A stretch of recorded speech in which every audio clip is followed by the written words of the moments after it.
A maioria das algas, elas são invisíveis a olho nu, a maioria, né? Que nós vamos ver que é considerado o que nós chamamos de fitoplâncton, mas tem algas, como vocês estão vendo aí no plano de fundo, que são bastante visíveis a olho nu, né? A captação de luz solar e a transformação de energia química por meio da fotossíntese é uma das principais contribuições das algas para o nosso planeta, né? Antigamente imaginava-se que a maior parte do oxigênio era produzido pela floresta amazônica, né? Do oxigênio que tem no planeta, era um grande contribuidor, mas hoje se sabe que a maior parte do gás oxigênio que se tem no planeta é produzido pelas algas, certo? Tanto que é responsável pela manutenção da maior parte do oxigênio que nós temos no nosso planeta. Elas vivem em diferentes ambientes, né? Vivem no mar, em água doce e mesmo em terra firme, sob superfícies úmidas. Lembrando que tem essa diferença, né? Necessita de superfícies úmidas. Aqui nós temos um exemplo, né, da uva, que é a chamada alface do mar, que é encontrada no litoral brasileiro. Características gerais das algas. Nós temos a primeira característica, que ela é eucariótica, ou seja, ela tem uma célula complexa e, consequentemente, ela tem uma célula que tem núcleo, certo? Então, atentem-se bem, ela tem célula com núcleo. Ela é considerada um organismo fotossintetizante, ou seja, ela capta a luz do sol e transforma em energia química, que fica armazenada nas ligações de fosfato. É um organismo que pode ser uni ou multicelular, certo? Ela pode ser formada por uma única célula, como também pode ser formada por mais de uma célula. Existe o talo, que são ramificações, são como se fossem essas folhas, esses galhos, e até algum tempo atrás elas eram consideradas, aliás, no início das minhas classificações, né, dos seres vivos, elas eram consideradas plantas, certo? Mas, diferentemente das plantas que realizam fotossíntese, as algas também realizam fotossíntese, mas as plantas diferem das algas por conta de que os embriões das algas, eles sobrevivem de forma independente de sua mãe no que diz respeito à nutrição, certo? Além de uma outra característica, nós vamos ver mais à frente, lá quando estivermos estudando as plantas, que também diz respeito ao embrião. No caso do embrião das plantas, ele é multinucleado, certo? Cloroplasto, né? Todos sabem que o cloroplasto é a organela responsável por realizar a fotossíntese, né? Nós vamos ter dois tipos de clorofila, principal ali a clorofila A, né? Que é a primeira, que nós vamos ver lá quando estivermos estudando as plantas de forma bem mais específica, que tem a clorofila A, que ela é a clorofila principal, e nós vamos ter a clorofila B. Vocês estão vendo que eles estão em cores diferentes justamente para tentar simular o tipo, a cor do pigmento do espectro da luz solar que ele absorve. E nós vamos ter os carotenoides, que são chamados de pigmentos acessórios. Eles acessoram, ou seja, eles captam energia em outros espectros de onda da luz, certo? E transferem essa energia para a clorofila A. Aí nós temos as xantofilas, que são amarelas, nós temos os carotenos, que são laranja, eritrofila e a antocianina. Uma outra característica das algas é a parede celular composta por celulose, uma característica que também está presente nas plantas. E aí nós vamos ter essa parede de celulose associada a algumas outras substâncias, como o agar, nós vamos ver mais à frente a importância do agar, a carragenina e o carbonato de cálcio, certo? Aqui nós temos os principais grupos de algas, certo? Desses 7 nós vamos ver 6.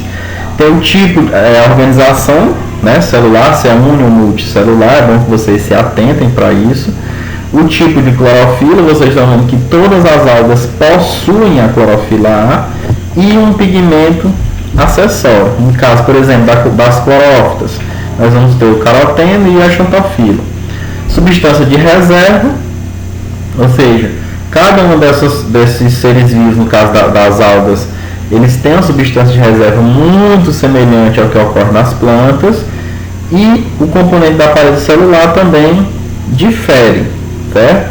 A maioria é a celulose associada a alguma outra substância, mas destaca-se aí, por exemplo,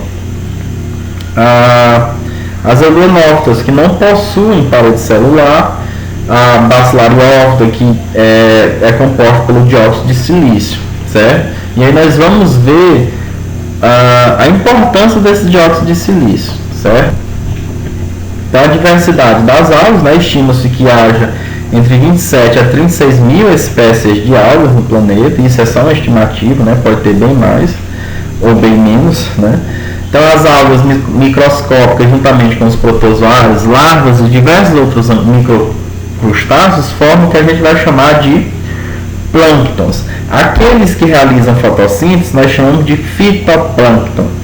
Aqueles que não realizam, que são chamados microcrustáceos, nós vamos chamar de zooplâncton. Vocês devem lembrar lá do Bob Esponja, né? Tinha o plâncton. O plâncton não precisava, por exemplo, estar roubando a receita do hambúrguer de siri. Por quê? Porque o plâncton é um organismo fotossintetizante, certo? A diversidade aí das algas, nós vamos ver agora os grupos. As clorófitas, são chamadas algas verdes, certo? Lembrando que elas vão ter essas características verdes, avermelhado, tom alaranjado, justamente por conta desses pigmentos acessórios.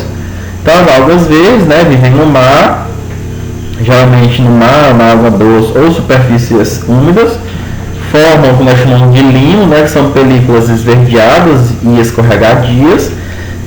Tem possivelmente em torno de 8 mil espécies, mais de 8 mil espécies descritas.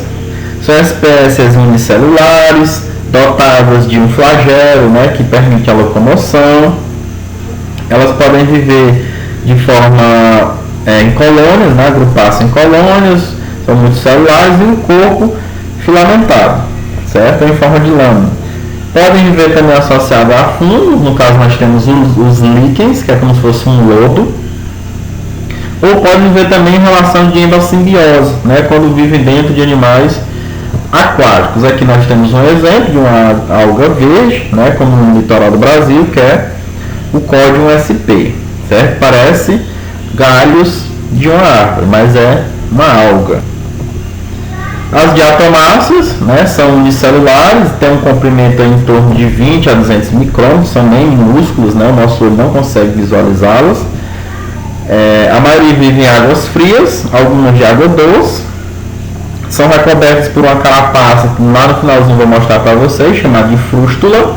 Essa carapaça ela é formada por silício, certo? É como se fosse areia, formado por duas camadas encaixadas, né? Apresenta um aspecto iridescente, brilhante, é como se emitisse uma bioluminescência, né? Elas têm cores que variam de dourado a marrom esverdeado.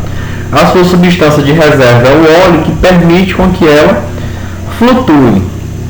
Constitui o fitoplâncton ou vivem presas a organismos marinhos. Elas se acumulam no fundo do mar, formando o que nós vamos chamar de terras de diatomáceas ou diatomitos, que é justamente esses diatomitos, né, que eles têm várias finalidades, funções econômicas, né, matéria para polidores, confecção de vidros, isolantes. Aqui nós temos as diatomáceas, né, formam, por exemplo, esses tijolos que são utilizados na construção civil. Aqui tem uma casa que foi construída tomando como base as algas, no caso as diatomáceas, do filo Bacilariófita. As crisófitas são chamadas algas douradas, né, a maioria unicelular, podem viver em colônias ou algumas de forma filamentosa.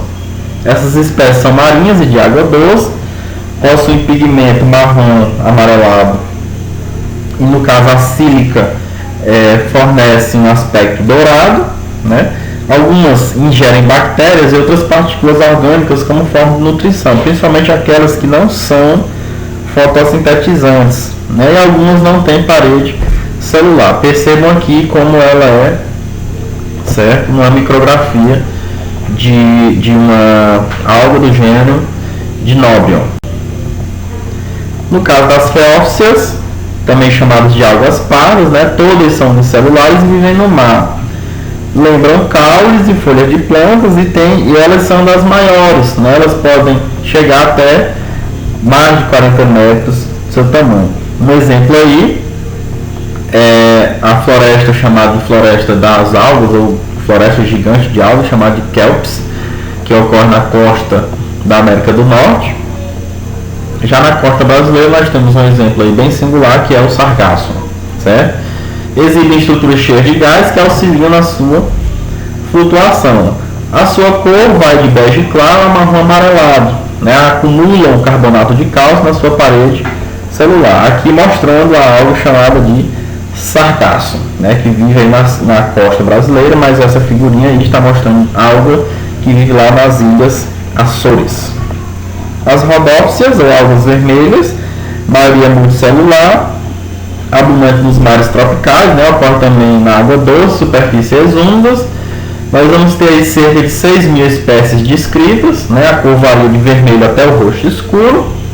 E o talo, que é como se fosse uma ramificação, geralmente, o talo geralmente ramificado, possui também estruturas fixadoras, justamente pelo fato de que ela vive em superfícies úmidas, né? E acumulam também o carbonato de cálcio nas suas paredes. Desempenham um papel importante, né, na comunidade de corais, pois absorve a energia das ondas, tanto que são chamadas de algas coralíneas, justamente porque elas funcionam como essas barreiras, né, que quebram as ondas, a energia das ondas. Aqui tem um exemplo dessas algas, chamada de rodópsias ou algas vermelhas. Nós vamos ter as dinoflageladas, né, do filo Dinófita, que são unicelulares, a maioria vive no mar, são microscópicas, né, são chamadas de fitoplâncton, possuem 2 flagelos para se movimentar. E aí nós temos um exemplo, né, das pirrófitas, que são algas flamejantes, é como se emitissem uma bioluminescência. Essas células são revestidas por placas de celulose chamada de lórica. Essa lórica ela pode conter um silicato sílica, e a nutrição dessas algas ela é heterotrófica, ou seja, elas precisam capturar o seu alimento da natureza, já que elas não realizam fotossíntese. Nós temos aí chamadas zooxantelas, né, que vivem em endossimbiose com protozoários, ou seja, elas vivem dentro de alguns protozoários e outros animais marinhos. Aí nós temos um exemplo, né, a Noctiluca, que é responsável pela bioluminescência no mar, né, emitindo uma luz esverdeada. E aí nós temos um problema ambiental chamado de maré vermelha, que é a multiplicação muito intensa dessas algas, e elas produzem uma toxina, né, mostrando aqui o que seria essa maré vermelha aqui do lado direito. E aí, por fim, nós temos os euglenóides do filo Euglenófita, né? São unicelulares livres na tancha, maioria de água doce. Elas não têm parede celular, certo? Não vão confundir, elas não têm parede celular, mas elas têm membrana plasmática, certo? Contém uma película flexível sobre as fibrilas, certo? Que permitem o seu movimento. Possuem 2 flagelos, sendo que um não chega a emergir da célula. Então, na prática, ela só possui um flagelo, certo? Na base do flagelo apresenta uma estrutura pigmentada chamada de estigma ou ocelo. Nas espécies de água doce apresenta uma bolsa membranosa que faz um controle osmorregulatório, ou seja, essa organela é chamada de vacúolo contrátil, que é justamente quem faz essa dinâmica, esse controle da quantidade de água que tem dentro dessa célula, certo? Geralmente são verdes em ambientes luminosos, realizam fotossíntese, já no escuro realizam fagocitose. Aqui um exemplo, né, mostrando a película bem fininha, já que elas não têm parede celular, o ocelo aqui na base, o flagelo, o vacúolo contrátil, que é quem faz a osmorregulação, o núcleo e os plastos, né, no caso dos cloroplastos, que realizam a fotossíntese.